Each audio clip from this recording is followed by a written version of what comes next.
Insta पर भी trend करता करत नहीं कि शादी तो हमके धमकावतिया हमार फोटो लगा के हमरा फोटो पर भातार लिखे स्टेटस लगावतिया। वाह वाह वाह ये गौरी गाना गोलो में बड़ी हाला रहे। वो गरीब बलिंदर भाई आधार कार्ड भातार कार्ड मैंने गाया, उसके बाद मैंने बिहार में जमीन सर्वे का काम चालू हो गया था। तो उस वक्त आधार कार्ड भातार कार्ड गाए। इस बार मैंने फिर गाया मेहरारू को होती है सुनी सरकार तो बात मौगिन के कहिया ले डर 2703 के जैसे होता खेता आधार सर्वे करवाइए नीतीश जी भातार सर्वे। तो हमने जब भी गाया दिल से गाया मैटर गाया।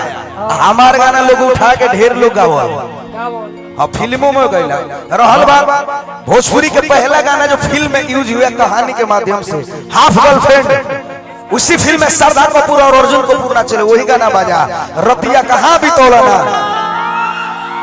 तो गोपालोगंज के लाल के भाई कमाल भाई संबत थोड़ी बा तई घर में प्यार मिलता सदा भार बा। साथ में छोटी प्यारी सी गायिका राजनंदिनी जो अभी बच्ची गाई थी पवन भैया के साथ भाड़ा को हथियार देवी ने सुनाएगी लड़की गाना स्टेज पर चढ़ के रंगाबाजी करे लो ना कोई बात नहीं। छोटा भाई मेरा जिगर का टुकड़ा इधर आओ।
बोल दी सच्चे दरबार।